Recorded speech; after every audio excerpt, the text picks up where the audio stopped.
What's up everyone? Welcome back here to the Megan Moves channel. Thanks so much for tuning in for another video. Well guys, summer is right around the corner and you know what that means? Vacation season is among us. And maybe this summer you're thinking about planning a theme park vacation to Universal for you and your family. And if it's your first time visiting Universal, in my opinion, there are some things that you should know before making your trip down to visit the park. So in this video, I'm going to be sharing with you 5 things that I wish I had known before visiting Universal for the first time. So let's go ahead and get right on into it. So before we get on into it, I wanted to say that I have been a Universal Annual Passholder for a couple of months now, and when I went to go and pick up my Universal Annual Pass for the first time, that was the first time that I had ever gone and visited either of the Universal parks. So I was coming from a Disney World background. I had visited the Disney parks a lot, and in my opinion, Universal is a little bit different than Disney, and they do things differently than Disney does. So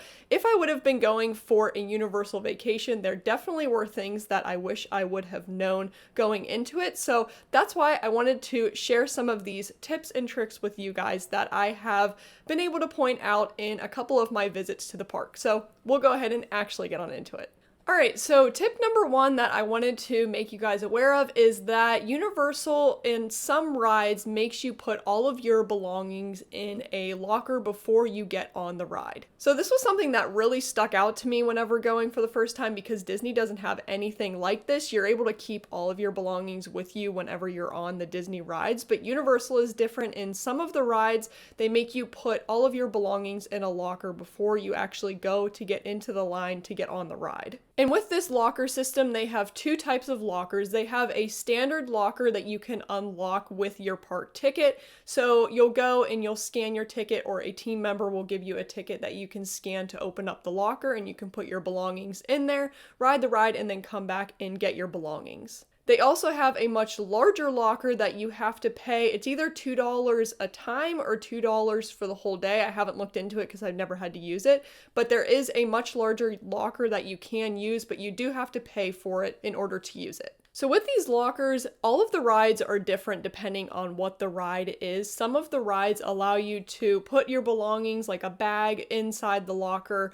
and allow you to bring your phone on the ride, but other rides actually make you pass through a metal detector to make sure that you have nothing in your pockets, no belongings or anything that would fall off while you're on the ride. So I wanted to give some examples personally. When I go to the parks, I always bring a backpack usually if I'm spending a whole day there, because I usually bring snacks for my day, a lunch. I'll bring a lot of my camera equipment if I wanted to do a live stream. So it really just makes sense for me to bring a backpack. But when I went for the first time, I'm glad that my backpack was a size that actually fit into the smaller locker, because it would have been a pain to have to pay for a much larger locker. But I can see why it would make sense to have to buy a much larger locker if you had a bigger backpack or if you had a larger family. But for me personally, it works well to use the smaller standard locker, and I wanted to share some of my bag examples for what I use, so that way you can maybe plan ahead of time, so that way you don't have to purchase the bigger lockers for your time at Universal. So to start, this is the backpack that I usually use when going to Universal. It's a great size. It fits perfectly in the locker. It actually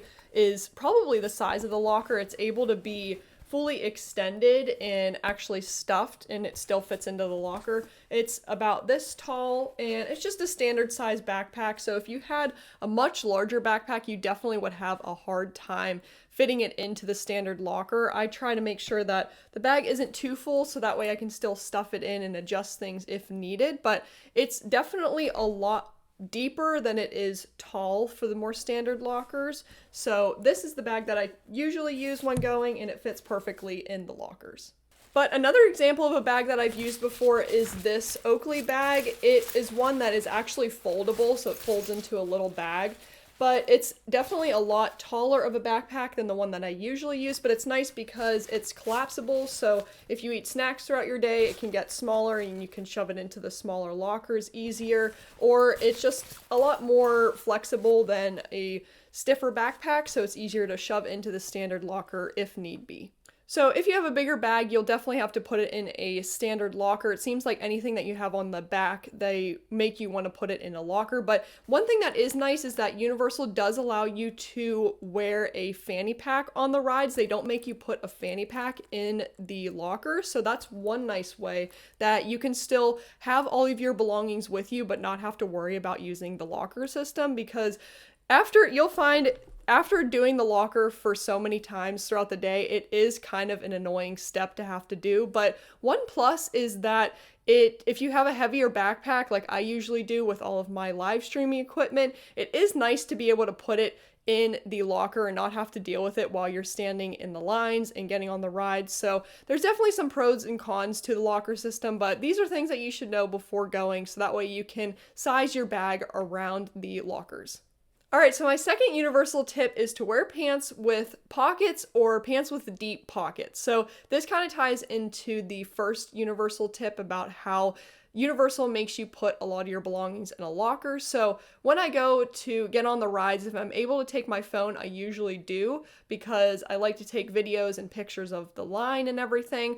But if I don't like to hold my phone whenever I'm on the ride, so I always like to make sure that I have a pocket to put my phone in. But there's also some rides that are more intense that they make you go through the metal detectors to make sure that nothing's in your pockets. And the only thing that you're allowed to have is your Universal pass or ticket to get into and out of your locker. So I think it's important to have a pocket to put this in. Universal also has lanyards that you're able to wear on the rides that you can keep your cards in, but I think it's really important to have a pocket that you can put your pass in, so that way you don't lose it whenever you are on the rides. Or you could also have some type of jacket that has a zipper pocket. I think zipper pockets are super helpful, because when it was chillier down here, I would wear jackets to the park, and it was nice to be able to zip this in a pocket and I didn't have to worry about it falling out. But when I'm on more of the intense rides this summer, I'm not going to be wearing a jacket, so I like to make sure that I have deep pockets, so that way I can push this card down in there and I don't have to worry about it falling out. All right, my third universal tip involves popcorn buckets. So I personally highly recommend popcorn buckets. I think that they are a great way to get a snack while you are visiting the park. It's only $2 for a fill up when you buy the popcorn bucket. I believe this bucket was around $10, and that included the first fill up, and then it's $2 every time after, if I remember right. So I personally recommend popcorn buckets. I think for a family, if you're visiting, it's a great way to get kids some snacks while you're visiting the park. People might think that it is a little annoying to carry the popcorn bucket around the park while you're there, but one thing that my sisters and I do whenever we go together is we usually just attach the popcorn bucket to the backpack somehow, so we barely know it's there. The only thing that I wanted to make you aware of whenever you buy the popcorn bucket and bring it to the parks, if you're planning on riding a lot of rides, the popcorn bucket barely fits into the standard size locker, but it does fit. So don't feel like you need to go and purchase one of the bigger lockers, because they do fit. All you'll need to do is take the lid off, and actually you just have to squish it ever so slightly to get into the locker, and then it will fit. It just fits. But the only bad thing about that is you have to make sure that it is empty whenever you go to put it in the locker, because you don't want your popcorn to fall out. But another thing that my sisters and I found that would be kind of useful is if you bring plastic bags or Ziploc bags to the park and put your popcorn in there. That's the only thing that I can think of, is if you had a full popcorn bucket and you were getting on and off rides pretty frequently. But I do highly recommend the popcorn bucket, and if you decide to use it, it's a great way to get snacks while you're at the park, and it's cheaper.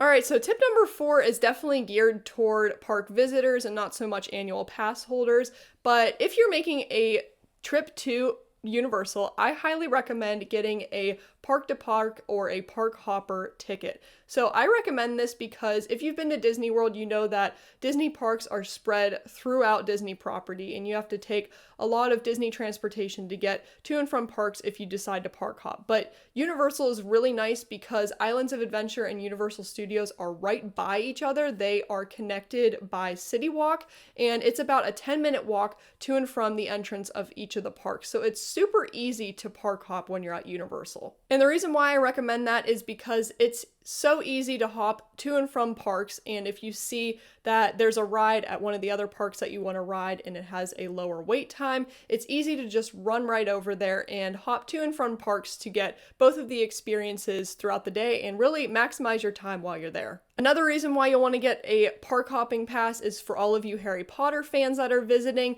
You do need to have a valid park hopping admission in order to ride the Hogwarts Express train, because it does take you out of one of the parks and brings you back into the other one. So you could be leaving Universal Studios and you'd be entering right into Islands of Adventure. So you do need to have a valid park hopping pass for that. And it's another great way to hop to and from the parks.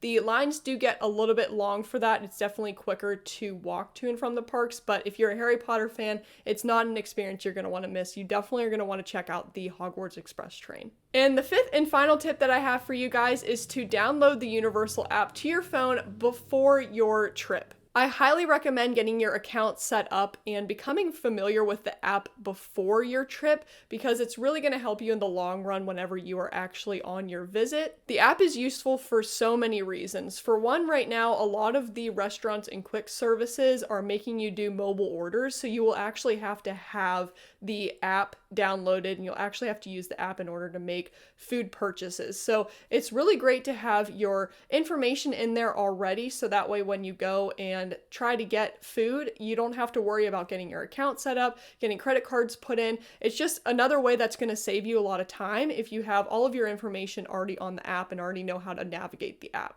Another reason why the app is really great is because it shows you wait times for all the rides. So it's really great for you to be able to go on, see what rides you want to ride, and know what the wait times are. So you know if you want to spend time riding that ride or checking out another ride that's wait time might be down. It's also good to know if rides are broken at the time and they are down. You just have an idea of what the parks are looking like and how you want to spend your day. Some of the rides are also doing virtual lines right now, so you need to go on and get a virtual reservation or a virtual pass in order to ride the rides. Rides that usually do this include the Hagrid's Motorbike Adventure, the Revenge of the Mummy, and the Jimmy Fallon ride. Those are some of the rides that mainly use the reservation system, and so this is something that you're going to want to know, especially if you do want to check those rides out. This is really good to know because for those rides you have to have a virtual reservation or virtual pass in order to ride the rides, and if you do not, you won't be able to get to ride. So it's important to know because you don't want to miss out being able to check out one of the rides that you're most looking forward to, especially Hagrid's. That is definitely a ride that people get really excited about, and you wouldn't want to miss getting the chance to ride that ride. Another thing that I recommend is to go through and use the app to see ahead of time what all Universal has to offer. There's so many restaurants and rides and attractions that they have that you kind of want to have a mental note ahead of time, I think personally, of what the highlights are that you want to check out and actually prioritize your time with. And I think it's a great way to also be able to maximize your time once you're at the park, because you're able to know where some of the rides are located, what rides you want to ride, and it's a really great way that you can make the most out of your visit. Well, that's all the tips that I had for you guys. I hope you found them helpful and maybe insightful for your first or next Universal visit. Universal is an awesome park, and I know you guys will love it whenever you go and check it out for the first time. Let me know in the comments below if you found any of the tips helpful or if you have your own Universal tips that you'd like to share. So thanks so much for tuning in today, guys. Hope you have a great time on your Universal visit, and we will see you in the next Megan Moves vlog. See you guys.